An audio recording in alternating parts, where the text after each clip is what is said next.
Morality is not a fixed law of the universe. It is not absolute. It is not discovered but created. Morality is a survival strategy, a set of rules that help groups survive and reproduce. And like everything in evolution, it is shaped by selection pressures. Genes evolve through natural selection, survival of the fittest. Ideas evolve through mimetic selection, survival of the most spreadable. The ideas that spread are not always true. They are the ones that replicate best. The ones that make people believe them, defend them, and teach them. Nietzsche described two competing moral strategies. One favors strength. One favors submission.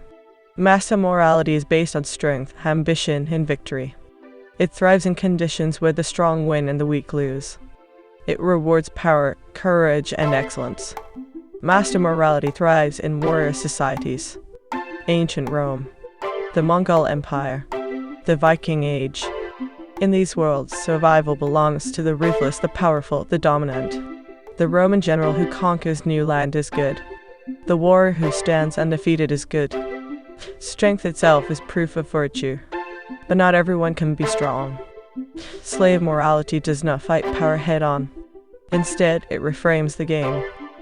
Strength is redefined as cruelty. Ambition becomes selfishness. Pride becomes sin. Think of Christianity's core moral teachings. The meek shall inherit the earth. Turn the other cheek. Blessed are the poor in spirit. These ideas flip the power structure of the ancient world. They made weakness into a virtue. They made suffering into something holy. This allowed the many to overpower the few, not with violence but with ideas. Ideas are like viruses. They do not spread because they are true. They spread because they replicate effectively. Religions that demand evangelism spread faster.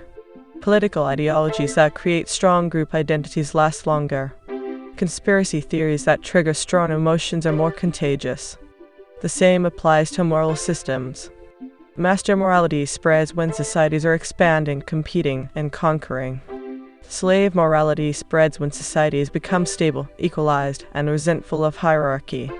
This is an iterated game. Master morality creates the conditions for its own destruction. The powerful become complacent. The weak become numerous. And soon, a moral revolution flips the order. But slave morality is not stable either.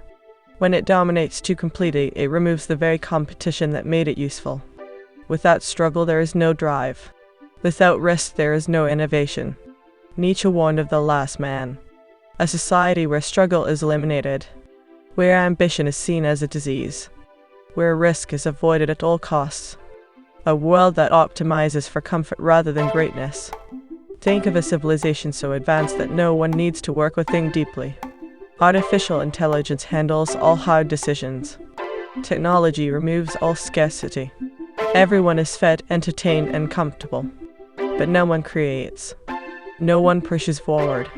No one takes risks. This is not just a dystopian idea. It is the logical endpoint of mimetic selection. When morality evolves to remove all struggle, it also removes the forces that drive evolution itself. But Nietzsche also saw another path. Not a return to the past, but a new kind of being. The Übermensch is not a master in the old sense. It is not a ruler. It is the next stage of evolution. To break free from stagnant morality, one must see it for what it is. A strategy, not a truth.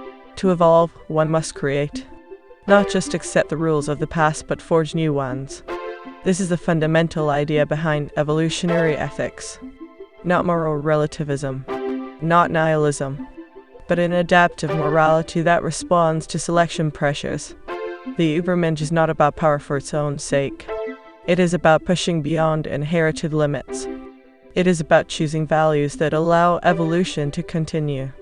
But to choose, one must first become aware. Most people never question the morality they were raised with. They do not see it as a strategy. They see it as reality itself. But morality is a lens.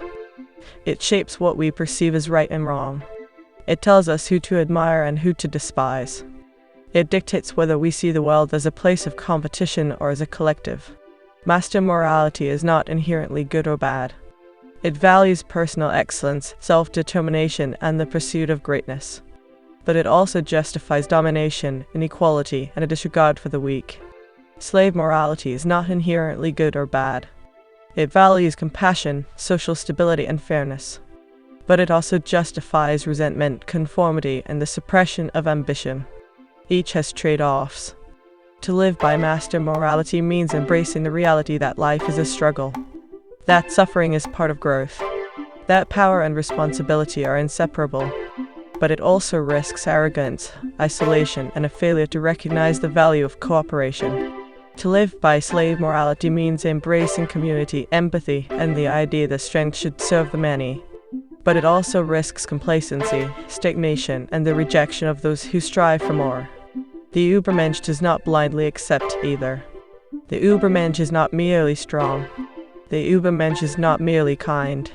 The Übermensch is aware of the trade-offs, aware of the game, aware that morality is not something to obey, but something to wield.